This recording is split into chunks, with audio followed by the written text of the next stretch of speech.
segala puji hanyalah milik Allah. Salawat serta salam semoga tetap terlimpahkan kepada Nabiullah Muhammad Sallallahu Alaihi Wasallam. Pemirsa MNF TV yang dimuliakan oleh Allah Subhanahu Wa Taala, kembali lagi kita dalam program acara Barometer, bahas opini reaksi terkini. Dan pada kesempatan kali ini baru saja kita mendapatkan satu isu yang sangat menarik ya, yang diperbincangkan juga di media sosial. Soal terakhir, kabar terakhir soal kasus Gus Nur dan Bambang Tri yang pada akhirnya jaksa penuntut umum memberikan tuntutan kepada Gus Nur dan Bambang Tri selama 10 tahun. Jaksa penuntut umum diantaranya ada Dr. Aprianto Kurniawan SHMH, RR Rahayu Nur Raharsi SHSH, Endang Sabto Pawuri SH. Dan putusan ini cukup mengagetkan kita semua karena sebagaimana yang sudah kita ketahui dari beberapa persidangan sebelumnya, tampak jelas kejanggalan-kejanggalan yang kemudian ditunjukkan dalam persidangan. Di antaranya ada seorang kepala sekolah yang Islam terus yang mengaku Islam ternyata agamanya bukan Islam. Kemudian ada profesor yang mengaku profesor ternyata dia profesornya palsu. Dan diantaranya juga ada buku induk yang sudah hilang. Dan banyak kejanggalan-kejanggalan yang lain yang patut kita pertanyakan. Namun demikian, JPU tetap menuntut Gus Nur dan Bambang Tri dengan tuntutan yang cukup berat, yaitu 10 tahun penjara. Untuk itu kita sudah bersama Ustadz Irwan Saifullah, salah seorang keluarga dari Gus Nur, dan kemudian ada Kiai Yusuf Sin yang nanti kita akan memberikan, dari kedua narasumber ini akan memberikan tanggapan terhadap kriminalisasi para ulama dan tokoh yang kita bahas pada hari ini adalah Gus Nur. Untuk itu yang pertama kita akan minta pandangannya dari Ustadz Irwan Saifullah. Tafadhol Ustadz. Ya. Assalamualaikum warahmatullahi wabarakatuh. Alhamdulillah wa syukurillah wa ni'matillah la haula wa la quwata illa billahil aliyil azim. Ya. Para pemirsa ya Barometer Forum yang dirahmati oleh Allah Subhanahu wa taala dan juga netizen di seluruh Indonesia. Ya, kita pada akhir-akhir ini Bung Arif ya, terus kita dikagetkan ini.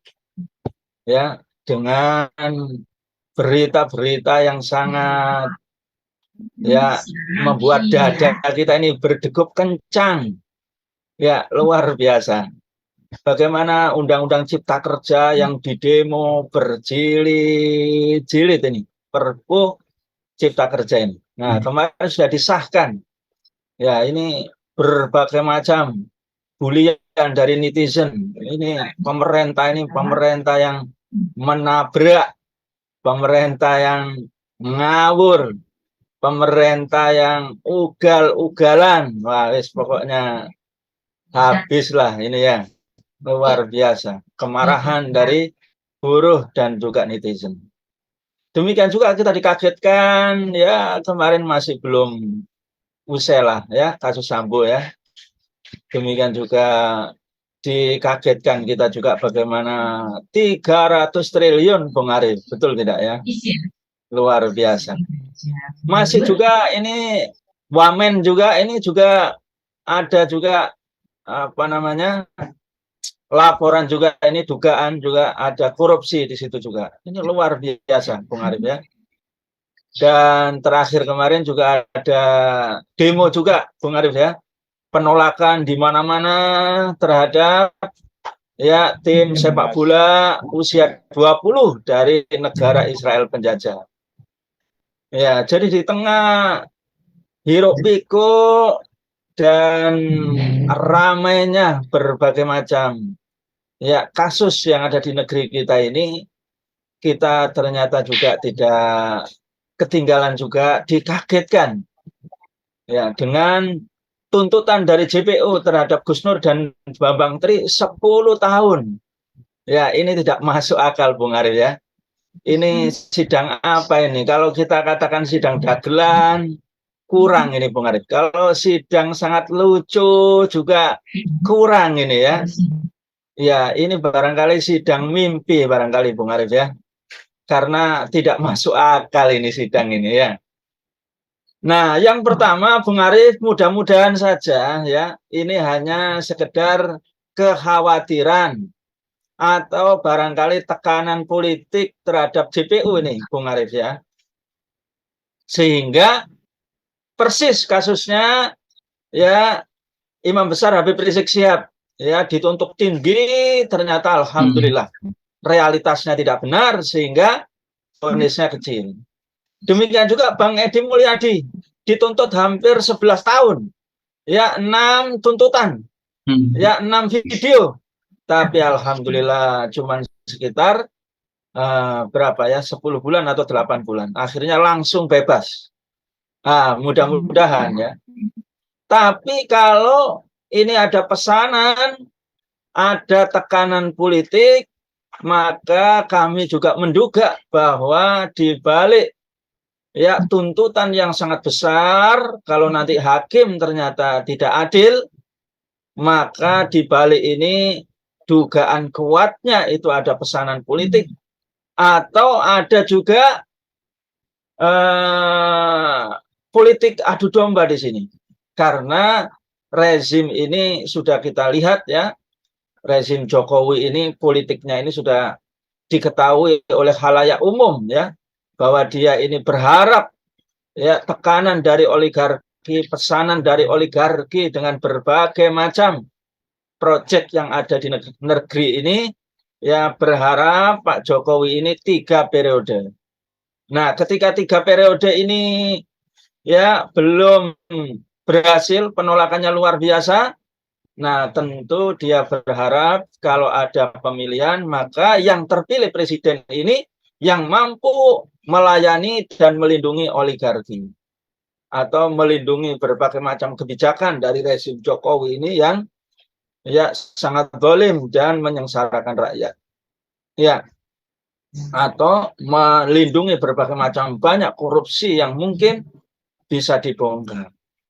Nah, yang ketiga, ya, perpanjangan jabatan. Nah, ini yang harus hati-hati kita.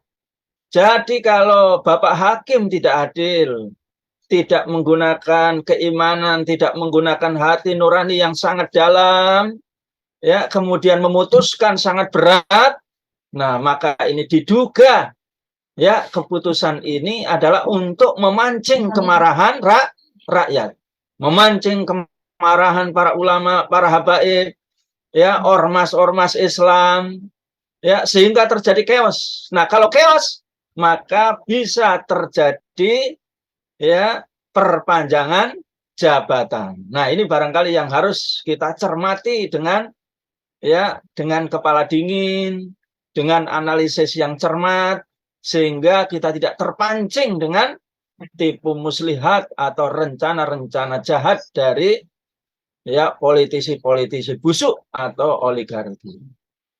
Nah, kenapa demikian? Dugaan kami bahwa Gus Nur ini harus dibebas murni. Kenapa demikian? Ya, karena tuntutan utamanya tidak terbukti, ya. Tuntutan ikutannya juga tidak terbukti. Jadi tuntutan Gus Nur ini menyebarkan berita bohong, membuat keonaran, ujaran kebencian, ya, melakukan mubahala yang dianggap menista agama, semuanya ini tidak terbukti. Ya, bagaimana dianggap menimbulkan keonaran itu Bung Arif ya? Karena yang menolak itu hanya ya lapor-lapor, orang-orang yang lapor, dan orang yang lapor ini dikatakan oleh kuasa hukum itu adalah tukang lapor. Nah, gitu. Nah, tukang lapornya atau saksi ini semuanya ya sebagian mengatakan bahwa menimbulkan keonaran karena ada yang demo. Nah, yang demo ini segelintir orang di depan Mabes. Nah, kita tahu bahwa demo ini adalah dilindungi oleh undang-undang. Dan dia demo juga tidak di situ ada bakar-bakaran. Demo di situ tidak ada pertumpahan darah. Demo bahkan katanya juga mendapatkan izin. Berarti sah legal. Bagaimana demo hanya satu demo saja, sedikit orang dikatakan menimbulkan keonaran, tidak masuk akal. Lah bagaimana Pak Jokowi itu ya? Di demo itu kalau tidak salah ya mungkin bisa ribuan kali Pak Jokowi itu. Ya, Kiai Yusuf Sini ya. Ya, ribuan kali di demo itu. Ya, tapi akan Pak Jokowi juga dikenakan ya undang-undang membuat keonaran sehingga ditangkap. Tidak, aman-aman saja. Nah, ini yang kemudian ya kami meyakini bahwa Gus Nur ini harus diputus bebas oleh majelis hakim. Ya, demikian juga ujaran kebencian. Ujaran kebencian ini kalau ujaran kebencian kepada siapa? Kalau kepada Pak Jokowi, ya Pak Jokowi yang harus melapor. Nah, ini tidak ada sama sekali Bapak Jokowi ini melapor. Yang melapor ini adalah ya adalah orang-orang yang tidak terkait langsung dengan Bapak Jokowi atau diutus oleh Pak Jokowi, bahkan dikatakan oleh kuasa hukum tukang lapor gitu ya. Nah, ini sangat ya tidak masuk akal. Demikian juga dikatakan mubahalah Gus Nur itu adalah menista agama. Sampai detik ini ya MUI yang representasi umat Islam sudah didatangi 3-4 kali tidak mengeluarkan fatwa terhadap mubahalah Gus Nur. Nah, maka kita kembali ya bahwa mubahalah itu adalah ajaran Islam. Jumhur ulama semuanya itu sepakat bahwa mubahalah itu adalah ajaran Islam. Yang kedua, Gus Nur ini ketika mubahalah juga tidak ada yang menyambut. Sehingga syaratnya batal. Karena tidak ada lawannya sebagaimana Rasulullah. Ya, dengan orang-orang yang orang-orang Nasrani yang mengajak Rasulullah untuk ya menyalahkan Rasulullah, diajak mubahalah tidak hadir, maka tidak terjadi mubahalah itu. Nah, sehingga gugur semuanya itu. Nah, demikian juga yang utama berita bohong ini Bung Arif. Berita bohong itu ya mengatakan dia melihat pernah satu bangku dengan Pak Jokowi. Ya, dia pernah melihat ijazahnya Pak Jokowi. Dia satu angkatan dengan Bapak Jokowi. Nah, maka kalau di dalam usul fikih itu dikenal Bung Arif ya ada dalil akli dan dalil nakli.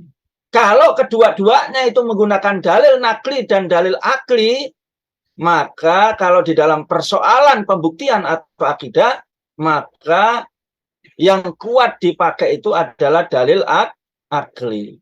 Dan dalil akli itu kalau kita lihat di dalam ya contoh saja bagaimana ketika Al-Qur'an itu dikatakan sihir, Al-Qur'an dikatakan adalah ucapan-ucapan Nabi Muhammad sallallahu alaihi wasallam.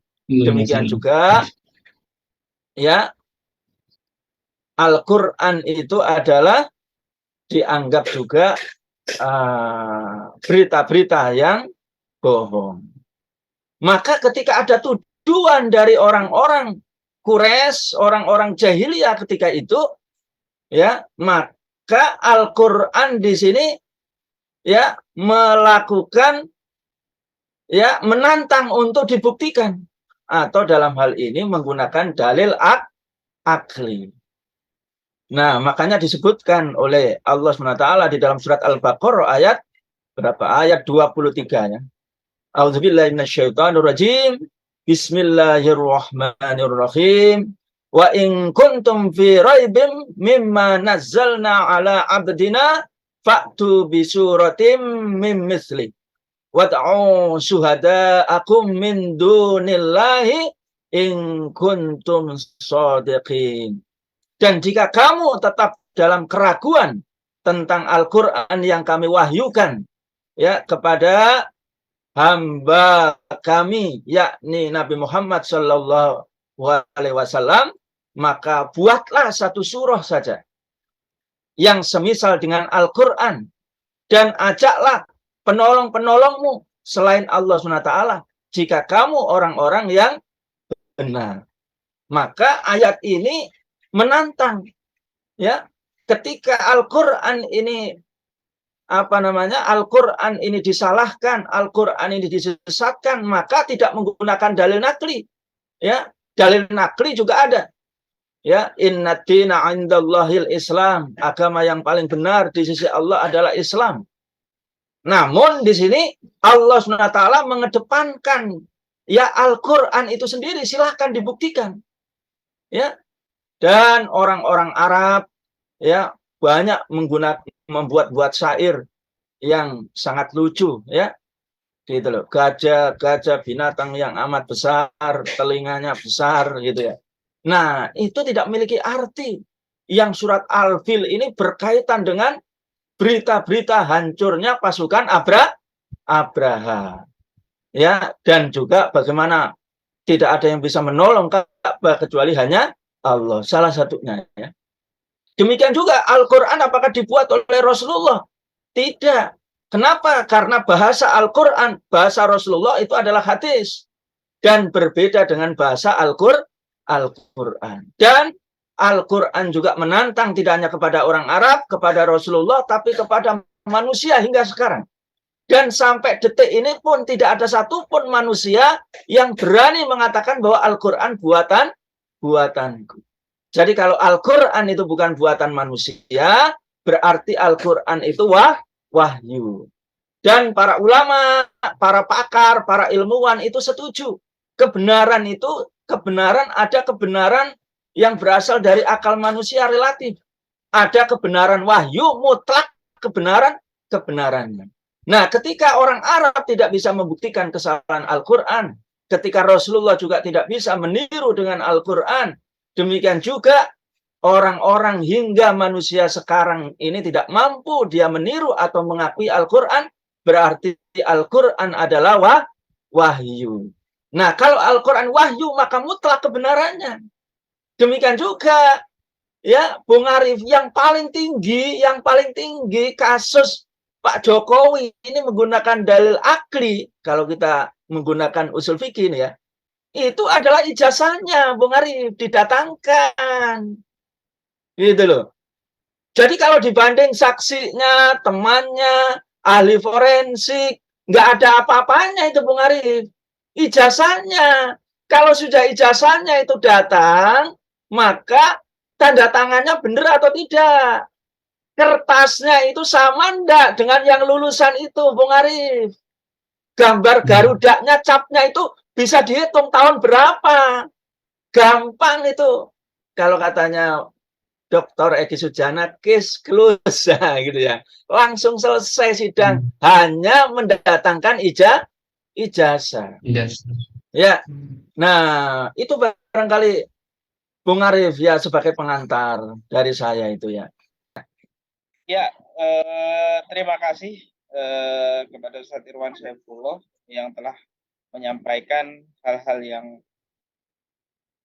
terkait dengan kasus ini, ya, karena ini cukup menyita publik juga, karena ini berkaitan langsung dengan orang nomor 1 di Indonesia untuk membuktikan ijazahnya. Karena kalau tidak terbukti atau ijazahnya itu ternyata terbukti palsu, maka tidak sah untuk menjadi Presiden Republik Indonesia. Namun demikian, kita ingin lebih menyoroti soal beberapa putusan-putusan yang lain soal para aktivis-aktivis, khususnya yang oposisi dan kritis terhadap pemerintah, yang memang diberikan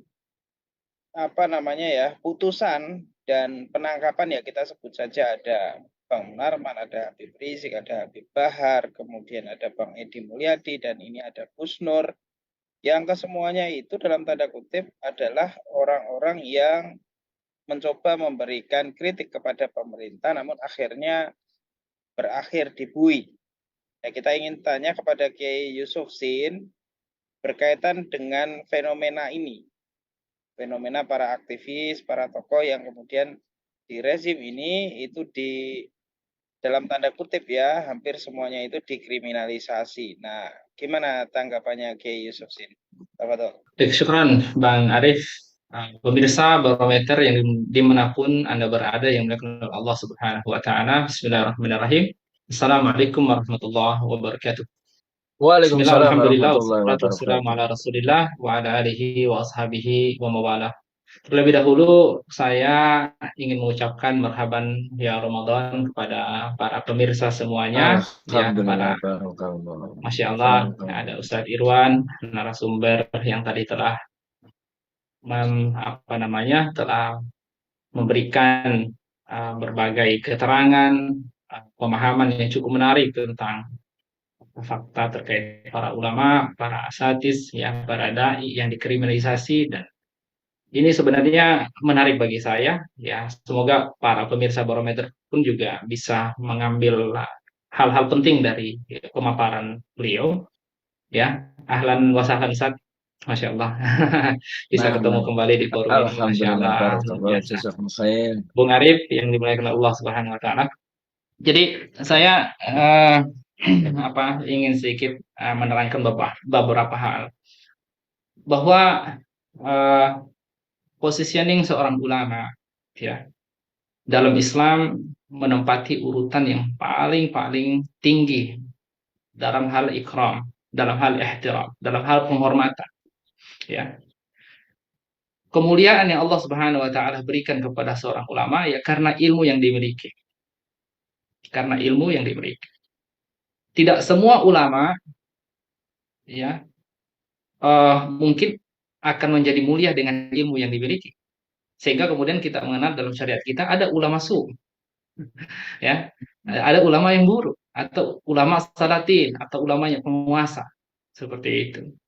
Nah, yang menarik menurut saya untuk kita cermati ini adalah mereka para ulama yang selain karena mereka adalah memiliki ilmu sohibul ilmi, ya, juga mereka ya adalah ulama yang melakukan dakwah, ya, sangat konsen terhadap melakukan amar ma'ruf nahi munkar. Yang ini mungkin di zaman kita sangat jarang, bahkan di berbagai zaman generasi Islam, peradaban Islam, hanya ulama-ulama yang kuat yang memang mampu seperti itu. Ya, sangat jarang, ya. Termasuk para dai-nya, ya. Kemuliaan para ulama itu bukan hanya ilmu yang mereka miliki, tetapi amalan atas ilmu-ilmu tersebut. Nah, yakni salah satu amalan dimaksud adalah menyampaikan dakwah itu. Dan sangat sedikit yang melakukan hal tersebut. Maka cukup sangat disayangkan ketika kita melihat, menyaksikan banyak para ulama kita, banyak para asatizah kita, ya, para duat kita yang harusnya mereka didukung oleh segenap masyarakat. Lebih-lebih penguasa, harusnya penguasa merasa mereka berhutang kepada, jadi penguasa itu merasa berhutang kepada para dai ini, orang yang senantiasa melakukan al-amru bil ma'ruf wa nahyi 'anil munkar. Karena dengan adanya mereka, masyarakat itu menjadi aman, menjadi jauh dari murkanya Allah Subhanahu wa taala. Ini harusnya yang menjadi perhatian dari segenap masyarakat, ya. Para ulama itu harusnya didukung, bukannya dikriminalisasi, apalagi mendukung untuk mengkriminalisasi mereka. Makanya ada dalam satu hadis dikatakan, ya, baginda Nabi SAW menyebutkan hadisnya, hadis sahih, hadis Ahmad, laisa minna man la yujillu kabirana wa man la yarham saghirana wa la ya'rifu alimina haqqahu. Bukan termasuk golongan kami orang-orang yang tidak menghormati orang yang lebih tua dari dia dan tidak menyayangi orang yang lebih muda dari dia, dan termasuk bukan golongan kami orang-orang yang tidak mengetahui hak-hak para ulama. Para ulama, ya, saya katakan tadi kemuliaan mereka karena letak ilmu yang mereka miliki, dan yang kedua karena mereka mengamalkan ilmu tersebut, dan yang paling penting dari amalan itu adalah dakwah. Karena yang paling tahu terhadap mana yang benar, mana yang salah adalah para ulama itu, ya kan? Mengenai yang alasan pertama, ya Allah Subhanahu wa taala sendiri yang menempatkan hal itu, ya. Yarfa'illahu ladzina amanu minkum alladzina utul ilma darajat. Allah meninggikan di antara kalian orang-orang yang beriman dan karena ilmu yang mereka miliki beberapa derajat. Hal yastawi alladzina la ya'lamuna wal ladzina qul hal yastawi alladzina ya'lamuna wal ladzina la ya'lamun. Katakanlah, apakah sama orang-orang yang mengetahui dan orang yang tidak mengetahui? Tentu tidak sama.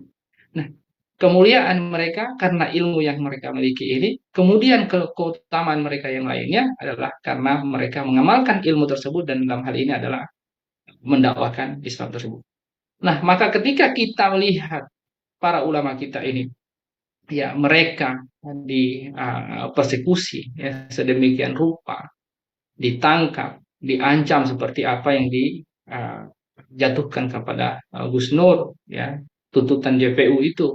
Ini kan pertama, ya kita mengatakan sangat zalim. Pertama, nampak bahwa dalam persidangan itu tidak bisa membuktikan apa-apa, bahwa Gus Nur itu layak untuk dituntut seperti itu. Jangankan 10 tahun, ya 1 jam pun, semenit pun tidak layak sebenarnya untuk menjatuhkan tuntutan seperti itu kepada Gus Nur.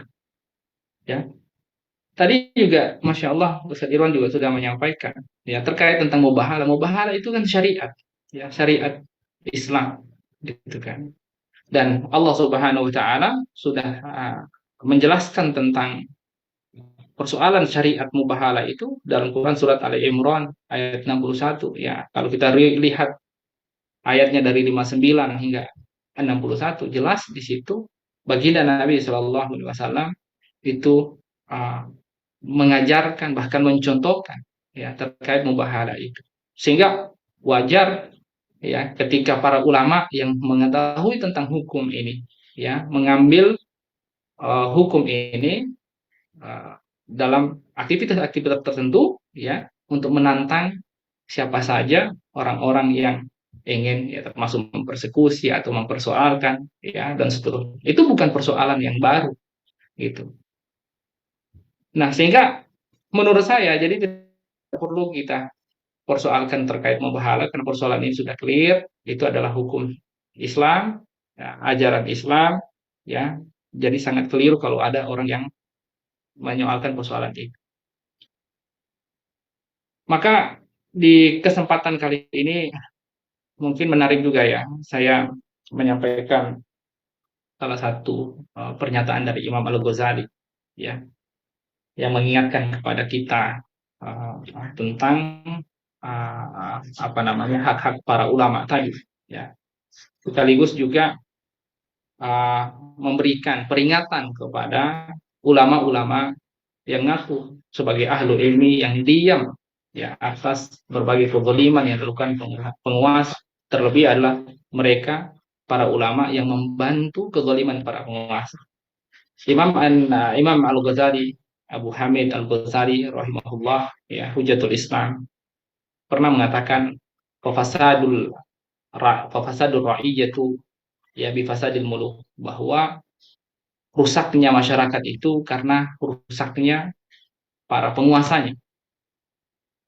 Wa fasadul muluk bifasadil ulama, dalam redaksi yang lain dikatakan juga fasadul qudat, ya bahwa rusaknya para penguasa-penguasa itu karena rusaknya para ulama dan juga para hakim-hakim mereka. Dan qudot ini sebenarnya makna lain daripada, ya kita tahu ya bahwa yang namanya hakim itu mesti para ulama yang mengetahui hukum karena mereka akan menghukumi manusia. Mereka para ulama yang tahu tentang halal dan haram. Wa fasadul ulama bistila'i hubbul mal wal jah, dan rusaknya para ulama ya itu karena mereka sudah dikuasai kecintaan kepada harta dan juga kedudukan. Nah, ini perlu diwaspadai ini, gitu kan. Waman istaula alaihi hubbud dunya lam yakdir ala muhasabatil ardar. Nah, bagi mereka yang benar-benar kecintaan dunia itu sudah menguasai mereka, maka para ulama yang seperti itu tidak akan mampu lagi mengingatkan orang-orang yang, jangankan orang-orang yang sudah punya kedudukan, ya, yang punya kedudukan, orang-orang yang tidak punya kedudukan, orang biasa saja itu nggak akan mampu untuk dinasihati, ya. Jadi fakaifa bimuwajahatil muluki wal hukam.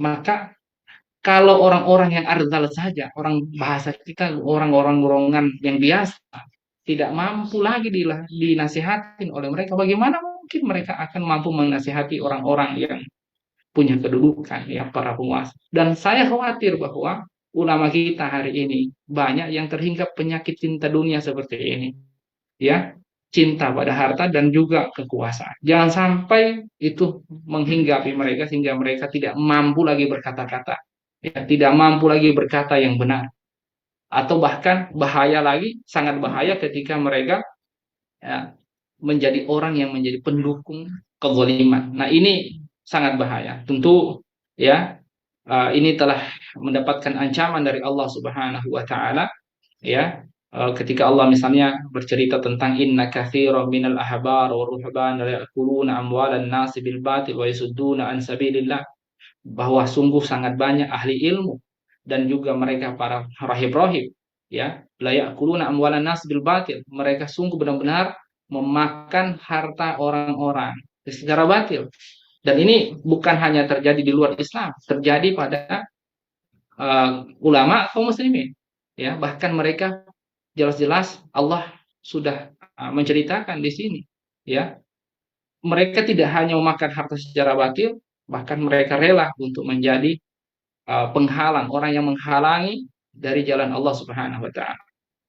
Bahkan orang-orang yang, atau ulama-ulama yang apa namanya, yang kecintaan dunia itu sudah menghinggapi mereka, umumnya mereka itu akan menyembunyikan kebenaran.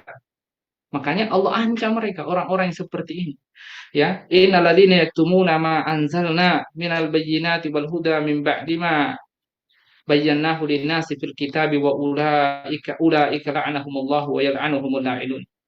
Orang-orang yang menyembunyikan apa-apa yang kami turunkan berupa petunjuk, berupa penjelasan, setelah kami telah jelaskan kepada mereka hukum-hukum kami dalam Al-Qur'an, maka mereka itulah orang-orang yang Allah laknat dan juga dilaknat oleh orang-orang yang melaknat. Banyak sekali ayat-ayat yang mencela para ulama yang mereka diam terhadap kezaliman, atau terlebih mereka mendukung kezaliman para penguasa, ya, sebagaimana dalam hadis Ka'ab bin Ajrah, ya, ketika itu Rasulullah SAW bersabda, a'adzakallahu min imarati sufaha, ya, semoga Allah Subhanahu wa taala, ya, melindungi engkau dari para penguasa yang bodoh. Qala wa ma imaratus sufaha, siapa mereka imaratus sufaha itu? Kemudian Rasul berkata, umara'un yakununa ba'di umara'u yakununa ba'di, yaitu para penguasa yang akan datang setelahku, la yaktaduna bihudaya, mereka tidak menjadikan petunjukku sebagai petunjuk. Nah, sekarang kita lihat banyak sekali, masya Allah, para penguasa, ya, mereka tidak menjadikan lagi Nabi itu menjadi petunjuk, tidak menjadikan lagi Al-Quran menjadi petunjuk, ya, wala yastannu nabi sunnati, tidak menjadikan sunnahku menjadi sunnahnya. Faman sodakohum bikatihim, barang siapa yang membenarkan mereka padahal mereka berbohong, wa anahum ala zulmihim, dan menolong mereka akan kezaliman yang mereka lakukan, wa faulaika laisu minni walastu minhum, maka mereka itu, kata Nabi, ya, bukan bagian, tidak termasuk golongan aku, dan aku berlepas diri daripada mereka. Wala yariduna ala haudi, mereka benar-benar tidak akan mendapatkan telagaku, tidak akan minum dari telagaku. Wa man lam yusaddiquhum bikadzibihim, sementara barang siapa yang tidak membenarkan mereka atas kebohongan mereka, walam yu'inhum ala zulmihim, dan tidak menolong mereka atas kezaliman yang mereka lakukan, faulaika minni, maka mereka itu adalah bagian daripada aku, wa ana minhum, dan aku adalah bagian daripada mereka, wasatariduna alayya haudi ala haudi, dan mereka akan minum dari telagaku. hadis dan juga ayat ini sebenarnya cukup ya untuk memberikan peringatan pada para ulama-ulama yang lurus. Di sini juga saya menyuruh kepada para segenap kiai ajengan, ya, para masyayikh, para asatidz, para duat, ya, untuk tetap konsisten mengamalkan ilmu, dan di antara yang paling prioritas saat ini adalah ya berdakwah, terus melakukan uh, al-amru bil ma'ruf dan an-nahyu anil munkar, terutama an-nahyu anil munkar. Saat ini dibutuhkan ya kontribusi para kiai, para ajengan untuk membawa umat, mengingatkan penguasa mereka ya akan bahayanya berbagai bentuk kriminalisasi, kezaliman yang mereka lakukan ya kepada umat, terlebih kepada para ulama ya, seperti yang dilakukan pada ulama-ulama saat ini yang notabene-nya mereka adalah orang-orang yang menjadi teladan yang cukup baik karena mereka selalu mengingatkan umat akan uh, akan berbagai kemungkaran yang dilakukan oleh penguasa. Nah, oleh karena itu ya di sini saya ingin menutup sesi ini ya yang pertama ini ya dengan satu perkataan dari Sa'id bin Jubair. Dia mengatakan bahwa ya dia ditanya ya ma alamatu halakun nas, apa tanda akan binasanya manusia, orang-orang atau masyarakat, suatu masyarakat. Dia mengatakan qala idza halaka ulama'u, kalau bahwa tanda masyarakat manusia itu akan binasa ketika ulamanya itu dibinasakan atau ya entah wafat, apalagi didolimi, itu pertanda. Jika diwafatkannya para ulama saja itu tanda keburukan, ya kecelakaan bagi sekelompok umat. Maka bagaimana kalau ulamanya ini justru dizolimi, ya ditangkap, dibunuh dan seterusnya? Tentu ini lebih dahsyat lagi, kezaliman di atas kezaliman yang dilakukan oleh para penguasa. Wallahu a'lam bishawab. Mungkin saya di sesi ini seperti ini saya kembalikan kepada Bung Arif. Tafadhol. Syukran Bang Arif. Pemirsa Barometer yang dimanapun Anda berada yang dimuliakan Allah Subhanahu wa taala. Bismillahirrahmanirrahim. Assalamualaikum warahmatullahi wabarakatuh. Bismillah, Waalaikumsalam alhamdulillah, warahmatullahi wassalatu wassalamu wabarakatuh. ala rasulillah wa ala alihi wa ashabihi wa mawalah. Terlebih dahulu saya ingin mengucapkan marhaban ya Ramadan kepada para pemirsa semuanya ya, Alhamdulillah, para barakallah. Masya Allah, ada Ustadz Irwan, narasumber yang tadi telah telah memberikan berbagai keterangan, pemahaman yang cukup menarik tentang fakta terkait para ulama, para asatidz, ya, para dai yang dikriminalisasi, dan ini sebenarnya menarik bagi saya. Ya, semoga para pemirsa Barometer pun juga bisa mengambil hal-hal penting dari pemaparan beliau. Ya, ahlan wa sahlan Ustaz. Masya Allah, bisa ketemu kembali di forum ini. Masya Alhamdulillah, Allah, luar barakallah, biasa. jazakum khair. Bung Arif yang dimuliakan Allah Subhanahu Wa Taala. Jadi saya ingin sedikit menerangkan beberapa hal bahwa positioning seorang ulama ya dalam Islam menempati urutan yang paling tinggi dalam hal ikram, dalam hal ihtiram, dalam hal penghormatan ya. Kemuliaan yang Allah Subhanahu wa taala berikan kepada seorang ulama ya karena ilmu yang dimiliki. Karena ilmu yang dimiliki. Tidak semua ulama ya mungkin akan menjadi mulia dengan ilmu yang dimiliki. Sehingga kemudian kita mengenal dalam syariat kita ada ulama su, ya, ada ulama yang buruk, atau ulama salatin, atau ulama yang penguasa, seperti itu. Nah, yang menarik menurut saya untuk kita cermati ini adalah mereka para ulama yang selain karena mereka adalah memiliki ilmu sohibul ilmi, ya, juga mereka ya adalah ulama yang melakukan dakwah ya sangat konsen terhadap melakukan amar ma'ruf nahi munkar. Yang ini mungkin di zaman kita sangat jarang, bahkan di berbagai zaman generasi Islam, peradaban Islam, hanya ulama-ulama yang kuat yang memang mampu seperti itu. Ya, sangat jarang, ya. Termasuk para dai-nya, ya. Kemuliaan para ulama itu bukan hanya ilmu yang mereka miliki, tetapi amalan atas ilmu-ilmu tersebut. Nah, yakni salah satu amalan dimaksud adalah menyampaikan dakwah itu. Dan sangat sedikit yang melakukan hal tersebut. Maka cukup sangat disayangkan ketika kita melihat, menyaksikan banyak para ulama kita, banyak para asatizah kita, ya, para duat kita yang harusnya mereka didukung oleh segenap masyarakat, lebih-lebih penguasa. Harusnya penguasa merasa mereka berhutang kepada, jadi penguasa itu merasa berhutang kepada para Allah. dai ini, orang yang senantiasa melakukan al-amru bil ma'ruf wa nahyi 'anil munkar. Karena dengan adanya mereka, masyarakat itu menjadi aman, menjadi jauh dari murkanya Allah Subhanahu wa taala. Ini harusnya yang menjadi perhatian dari segenap masyarakat, ya. Para ulama itu harusnya didukung, bukannya dikriminalisasi, apalagi mendukung untuk mengkriminalisasi mereka. Makanya ada dalam satu hadis dikatakan, ya, baginda Nabi SAW menyebutkan hadisnya, hadis sahih, hadis Ahmad, laisa minna man la yujillu kabirana wa man la yarham saghirana wa la ya'rifu alimina haqquhu.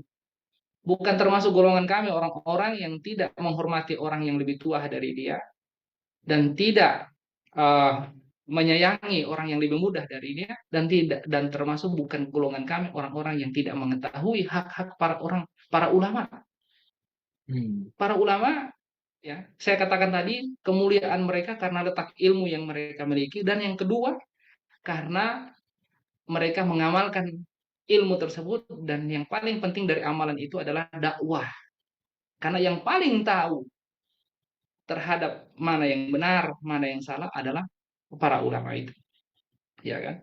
Mengenai yang alasan pertama, ya, Allah Subhanahu wa taala sendiri yang menempatkan hal itu, ya. Yarfa'illahu ladzina amanu minkum alladzina utul ilma darajat. Allah meninggikan di antara kalian orang-orang yang beriman, dan karena ilmu yang mereka miliki beberapa derajat. Hal yastawi alladzina la ya'lamuna wal ladzina hal yastawi alladzina ya'lamuna wal ladzina la ya'lamun. Katakanlah, apakah sama orang-orang yang mengetahui dan orang yang tidak mengetahui? Tentu tidak sama. Nah, kemuliaan mereka karena ilmu yang mereka miliki ini, kemudian keutamaan mereka yang lainnya adalah karena mereka mengamalkan ilmu tersebut, dan dalam hal ini adalah mendakwakan Islam tersebut. Nah, maka ketika kita melihat para ulama kita ini, ya, mereka persekusi, ya, sedemikian rupa, ditangkap, diancam seperti apa yang dijatuhkan kepada Gus Nur, ya, tuntutan JPU itu. Ini kan pertama, ya, kita mengatakan sangat zalim. Pertama, nampak bahwa dalam persidangan itu tidak bisa membuktikan apa-apa, bahwa Gus Nur itu layak untuk dituntut seperti itu. Jangankan 10 tahun, ya, 1 jam pun, semenit pun tidak layak sebenarnya untuk menjatuhkan tuntutan seperti itu kepada Gus Nur. Ya, tadi juga, masya Allah, Ustaz Irwan juga sudah menyampaikan, ya, terkait tentang mubahalah. Mubahalah itu kan syariat, ya, syariat Islam, gitu kan. Dan Allah Subhanahu Wa Taala sudah menjelaskan tentang persoalan syariat mubahalah itu dalam Quran surat Ali Imran ayat 61. Ya, kalau kita lihat ayatnya dari 59 hingga 61, jelas di situ baginda Nabi Shallallahu Alaihi Wasallam itu mengajarkan, bahkan mencontohkan, ya, terkait mubahalah itu, sehingga wajar, ya, ketika para ulama yang mengetahui tentang hukum ini, ya, mengambil hukum ini dalam aktivitas-aktivitas tertentu, ya, untuk menantang siapa saja orang-orang yang ingin ya termasuk mempersekusi atau mempersoalkan ya dan seterusnya. Itu bukan persoalan yang baru gitu. Nah, sehingga menurut saya jadi tidak perlu kita persoalkan terkait membahala karena persoalan ini sudah clear, itu adalah hukum Islam, ya, ajaran Islam, ya. Jadi sangat keliru kalau ada orang yang menyoalkan persoalan itu. Maka di kesempatan kali ini mungkin menarik juga ya, saya menyampaikan salah satu pernyataan dari Imam Al-Ghazali, ya, yang mengingatkan kepada kita tentang apa namanya hak-hak para ulama tadi, ya. Sekaligus juga memberikan peringatan kepada ulama-ulama yang ngaku sebagai ahlu ilmi yang diam ya atas berbagai kezaliman yang dilakukan penguasa, terlebih adalah mereka para ulama yang membantu kezaliman para penguasa. Imam Al-Ghazali, Abu Hamid Al-Ghazali rahimahullah, ya, Hujatul Islam, pernah mengatakan fafasadul ra'iyatu ya bifasadil muluk, bahwa rusaknya masyarakat itu karena rusaknya para penguasanya. Wa fasadul muluk bifasadil ulama, dalam redaksi yang lain dikatakan juga wa fasadul qudat, ya, bahwa rusaknya para penguasa-penguasa itu karena rusaknya para ulama dan juga para hakim-hakim mereka. Dan qudot ini sebenarnya makna lain daripada ya kita tahu ya bahwa yang namanya hakim itu mesti para ulama yang mengetahui hukum karena mereka akan menghukumi manusia. Mereka para ulama yang tahu tentang halal dan haram.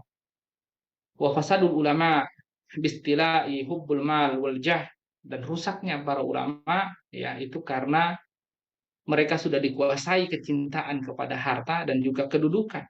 Nah, ini perlu diwaspadai ini gitu kan. Waman istaula alaihi hubbud dunya lam yakdir ala muhasabatil ardar. Nah, bagi mereka yang benar-benar kecintaan dunia itu sudah menguasai mereka, maka para ulama yang seperti itu tidak akan mampu lagi mengingatkan orang-orang yang, jangankan orang-orang yang sudah punya kedudukan, ya, yang punya kedudukan. Orang-orang yang tidak punya kedudukan, orang biasa saja, itu nggak akan mampu untuk dinasihati. Ya. Jadi fakaifa bimuwajahatil muluki wal hukam.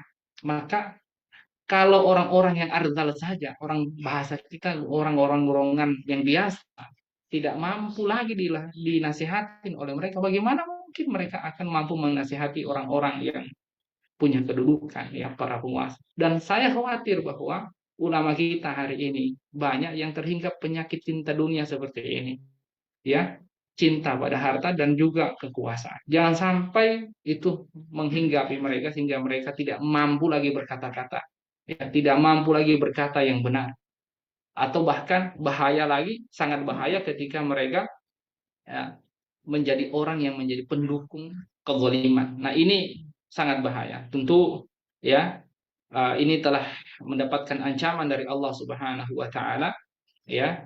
Ketika Allah misalnya bercerita tentang inna katsiran minal ahbar wa ruhban la ya'kuluna amwalan nasi bil batil wa yasudduna an sabilillah, bahwa sungguh sangat banyak ahli ilmu dan juga mereka para rahib-rahib, ya, la ya'kuluna amwalan nas bil batil, mereka sungguh benar-benar memakan harta orang-orang secara batil.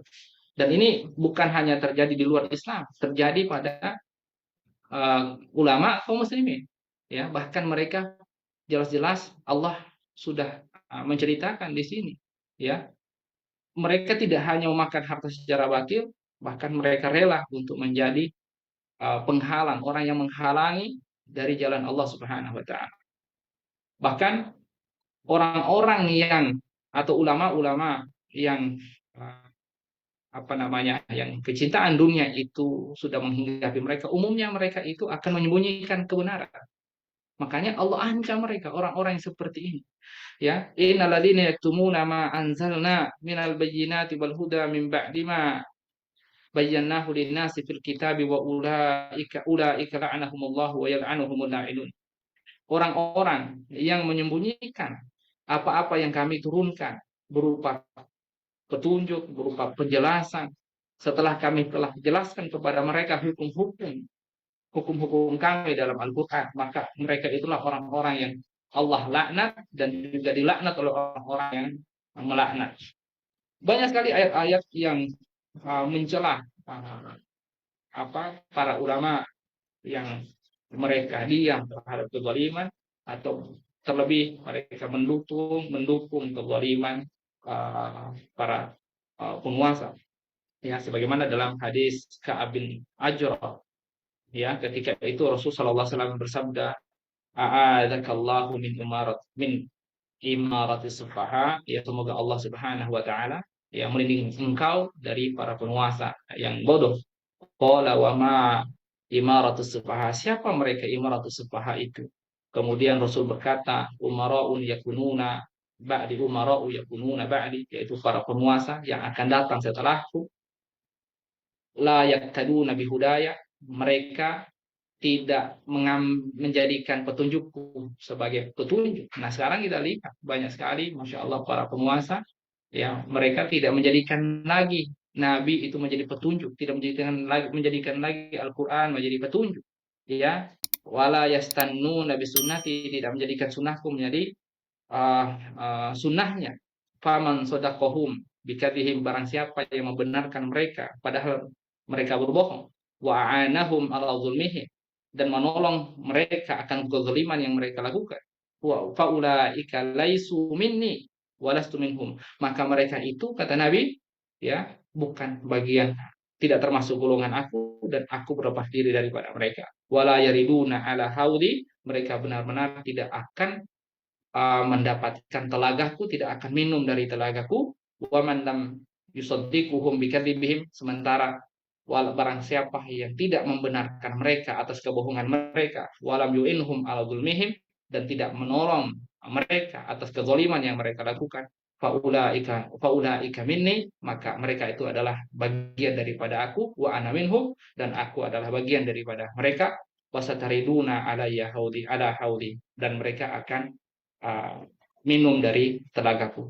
Hadis dan juga ayat ini sebenarnya cukup, ya, untuk memberikan peringatan pada para ulama-ulama yang lurus. Di sini juga saya menyuruh kepada para segenap kiai ajengan, ya, para masyayikh, para asatis, para duat, ya, untuk tetap konsisten mengamalkan ilmu, dan di antara yang paling prioritas saat ini adalah, ya, berdakwah, terus melakukan al-amru bil ma'ruf dan an-nahyu anil munkar, terutama an-nahyu anil munkar. Saat ini dibutuhkan, ya, kontribusi para kiai, para ajengan untuk membawa umat, mengingatkan penguasa mereka, ya, akan bahayanya berbagai bentuk kriminalisasi, kezaliman yang mereka lakukan, ya, kepada umat, terlebih kepada para ulama, ya, seperti yang dilakukan pada ulama-ulama saat ini, yang notabene-nya mereka adalah orang-orang yang menjadi teladan yang cukup baik karena mereka selalu mengingatkan umat akan akan berbagai kemungkaran yang dilakukan oleh penguasa. Nah, oleh karena itu, ya, di sini saya ingin menutup sesi ini, ya, yang pertama ini, ya, dengan satu perkataan dari Sa'id bin Jubair. Dia mengatakan bahwa, ya, dia ditanya, ya, ma alamatu halakun nas, apa tanda akan binasanya manusia, orang-orang atau masyarakat, suatu masyarakat. Dia mengatakan, qala idza halaka ulama'u, kalau bahwa tanda masyarakat manusia itu akan binasa ketika ulamanya itu dibinasakan, atau, ya, entah wafat, apalagi didolimi, itu pertanda. Jika diwafatkannya para ulama saja, itu tanda keburukan, ya, kecelakaan bagi sekelompok umat. Maka bagaimana kalau ulamanya ini justru dizolimi, ya, ditangkap, dibunuh, dan seterusnya? Tentu ini lebih dahsyat lagi kezaliman di atas kezaliman yang dilakukan oleh para penguasa. Wallahu a'lam bishawab. Mungkin saya di sesi ini seperti ini saya kembalikan kepada Bung Arif. Tafadhol. Ya, ya. Terima kasih Kiai Yusuf Sin atas pandangannya. Jadi akhirnya kita tahu ternyata para ulama-ulama juga sudah menyampaikan ini, dan beberapa ulama juga ternyata tetap menyampaikan amar ma'ruf nahi mungkar meskipun penguasanya penguasa yang dolim.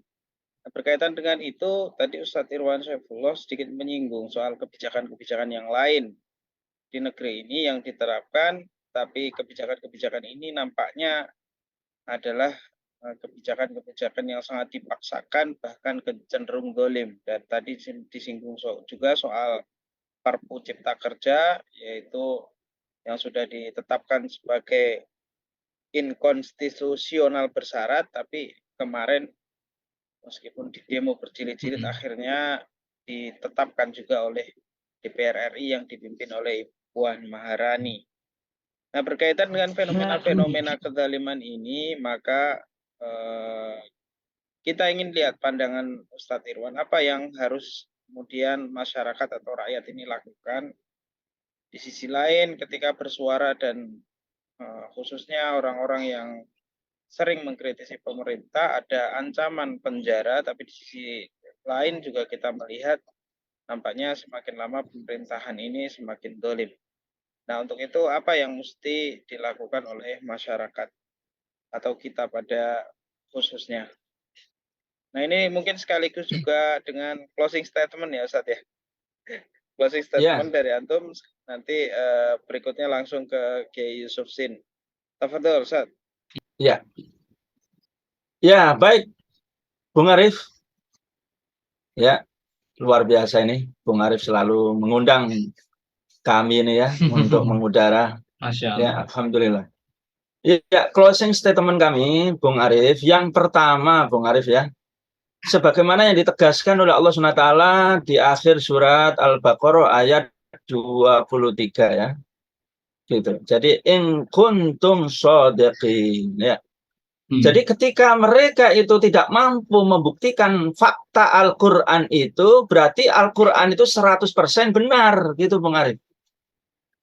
Nah, sebaliknya gitu Bung Arif ya.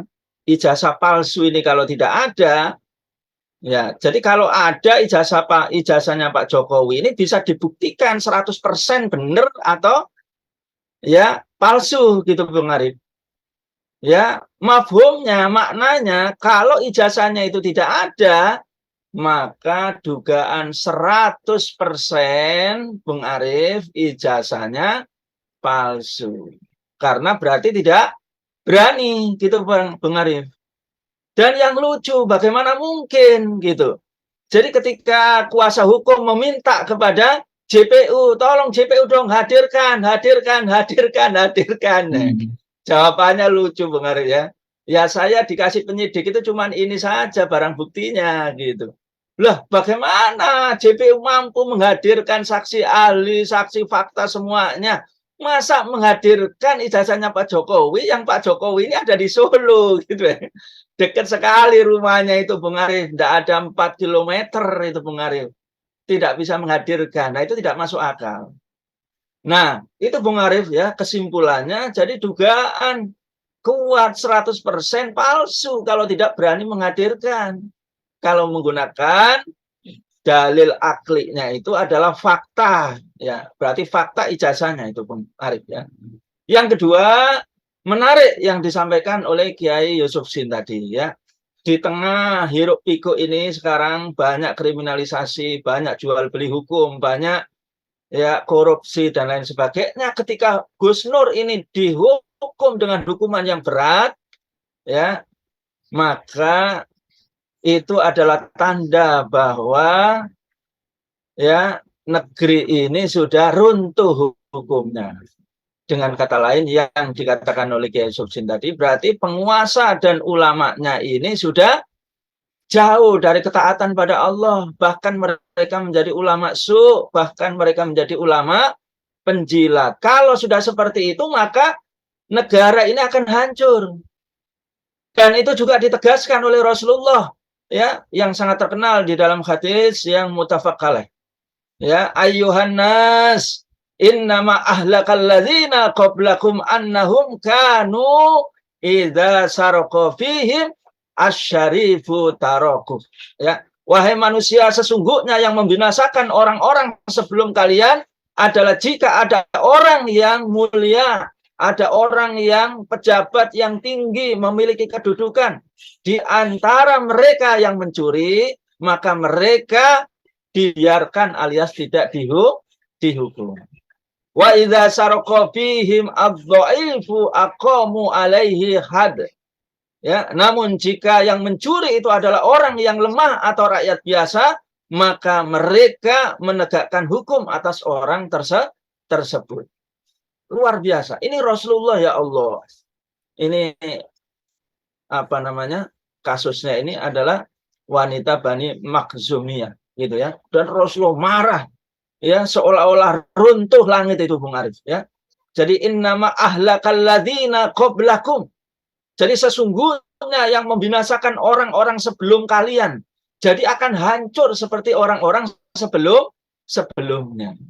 Nah, maknanya Bung Arif, kalau dalam istilah sekarang ada negara hukum, ada negara kekuasaan.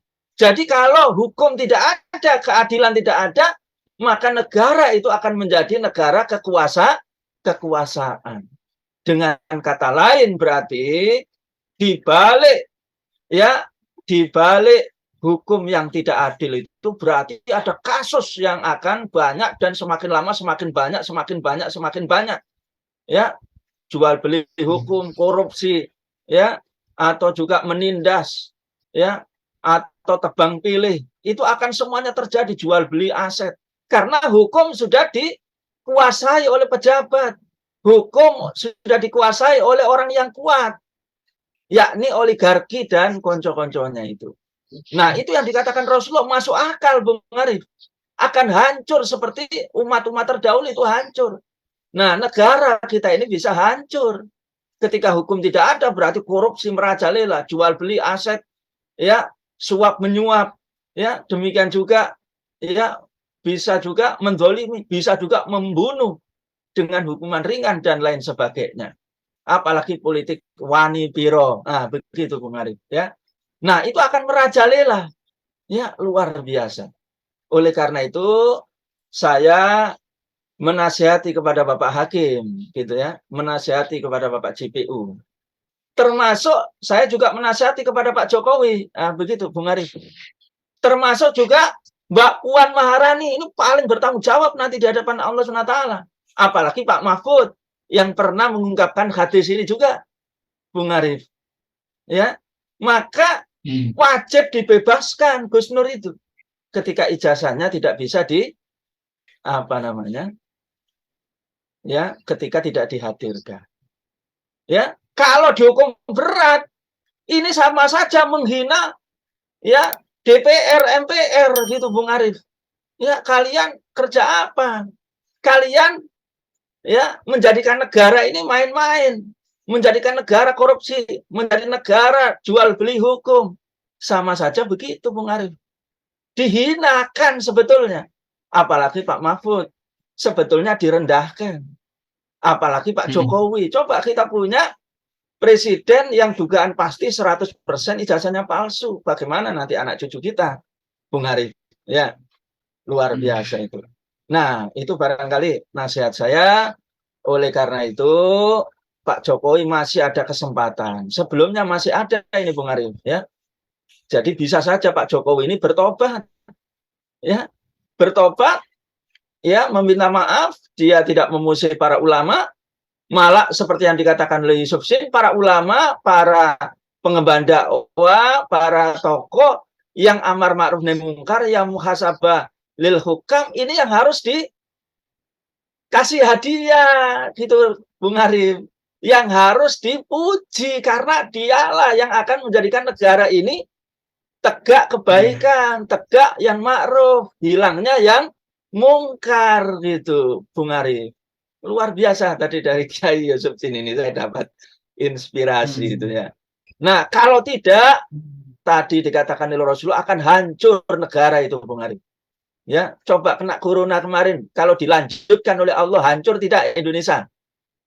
Itu modiar, gampang dikasih tsunami, istana, orang yang zalim saja mati, bisa, Bung Arif. Gampang sekali. Mereka saling bunuh-membunuh, bisa, Bung Arif. Ada orang yang kuat membunuh, ya, orang yang zalim, bisa itu bagi Allah SWT. Atau Indonesia akan hancur sehingga terjadi krisis paceklik, runtuh Indonesia ini. Ya, bisa enggak Kiai Yusuf Sin? Bisa. Bisa aja. Luar biasa. Nah, ini Bung Arif, ya, closing statement saya pikir langsung saja Kiai Yusuf Sin, silakan closing statement ya, luar biasa ya. Bung Arif. Nah, itu dari saya barangkali Kiai Yusuf Sin dan Bung Arif. Ya, nasihat saya kepada Bapak JPU, kepada Puan Maharani, kepada Pak Mahfud, dan kepada Bapak Hakim untuk segera membebaskan Gus Nur. Ya. Ya, lanjut ke Kiai Yusuf Sin, mungkin solusi yang ingin ditawarkan oleh Kiai Yusuf Sin kepada Indonesia. Tafadhol. Baik, terima kasih Bung Arif. Pemirsa Barometer yang dimuliakan oleh Allah Subhanahu Wa Taala. Closing statement dari saya yang pertama, ya, seruan saya khususnya kepada para ulama bahwa Anda adalah orang-orang terpercayanya Rasul. Anda adalah orang-orang yang mewarisi warisan baginda Nabi Shallallahu Alaihi Wasallam. Sebagaimana dalam hadis dikatakan ulama warasatul anbiya, ulama itu adalah pewaris para nabi. Nabi tidak akan pernah mendiamkan yang namanya kemungkaran. Ketika ada kemungkaran, karena kalau itu mungkar pasti akan dilarang. Dan itu juga diperintahkan oleh baginda Nabi SAW, bukan hanya kepada para ulama, kepada seluruh kaum muslimin. Dalam hadisnya dikatakan man ra'a minkum munkaran falyughayyirhu bi yadihi fa illam yastati fa bi lisani fa illam yastati fa bi qalbi wa dzalika adhaful iman. Barang siapa yang melihat kemungkaran, kata man, barang siapa di sini lafadznya umum, meliputi semua hal, semua pihak, yakni termasuk selain para ulama. Jika mencegah kepada kemungkaran itu diperintahkan oleh Rasul kepada semua orang, termasuk kepada yang bukan alim minal ulama, bukan ulama, bagaimana para ulama? Ulama dalam hadis dikatakan sebagai umana Rasul. Dalam hadis Anas yang diriwayatkan Anas radhiyallahu anhu, al ulama umana Rasul, bahwa ulama itu adalah orang-orang yang paling dipercaya, yang menjadi kepercayaannya para nabi. Ala ibadillah, di antara hamba-hamba Allah itu, para ulama itu adalah orang-orang yang menjadi kepercayaan para nabi. Malam yukhalitu sultan, tetapi syaratnya satu. Ini kepada para ulama, para ajengan, para kiai yang Anda masih, mohon maaf, bersama para penguasa. Dalam hadis ini Rasul mengatakan syaratnya satu. Syarat bahwa mereka para ulama itu akan senantiasa menjadi umana, amin, orang yang terpercaya. Orang terpercayanya Rasul adalah malam yukhalitu sultan, selama mereka tidak dekat dengan penguasa. Mereka tidak dekat dengan penguasa. Syaratnya itu. Faiza atau faiza fa'alu laka faqad khanu rusul fahdharuhum wa'taziluhum. Nah, kalau seandainya mereka ini justru melakukan yang sebaliknya, ya.